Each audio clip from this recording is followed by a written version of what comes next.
Hey, good morning, everybody. Welcome to another Daily Market Report brought to you by Mike Bjork. Today is Monday, June 10th. And wow, I'm back. We had a busy week last week as I was out, of course. Didn't have access to be able to create these for you guys. So last week, let's kind of conclude. Last week was basically job numbers were a little bit better than forecasted. So the market liked it. The stock market kind of rallied behind it. And then, of course, took money from the bond market, which kind of made the rates unsettling last week. Now, one thing to keep an eye on was the unemployment rate did to maintain itself at 7.5. It went up to 7.6. So that's going to be key. Are we going to be able to see that? Now, today we have no economic news releases scheduled for today.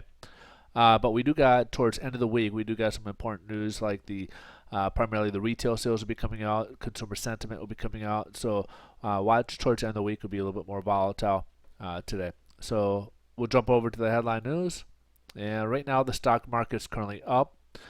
And then the other item is the S&P upgraded the U.S. to stable.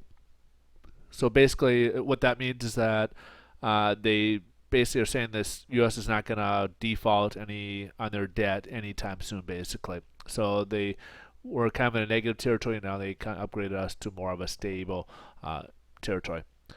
Now let's jump over to the bond market and see what's going on today with the interest rates. And now, after all the testing on the 100, which we had that floor at the 100, now basically we're breaking it, 99.94. So we're down 9 basis points for the day. The next floor, which will probably be the hard floor, will be at 98. Obviously, we hope not to hit that, as we proven that 100 was not as strong enough or a very stable floor for us, and because of all the testing on it, it basically kind of broke through so far this morning. Now we do got to keep an eye on this to see where this will close, but obviously we do have room to potentially fall further. We also have plenty of room even to go further up, as we're way below the the chart. If we basically take a look at here, if we would be right down along here, so we have plenty of room up here. If we would drew the line of where the downward trend line would be, so there's plenty of room there to grow upwards.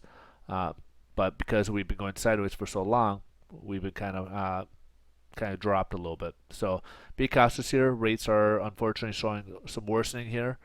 But again, later this week we could have some improvement if consumer sentiment shows any differently, any negative effects, or again retail sales, as we needed to see where the economy is going.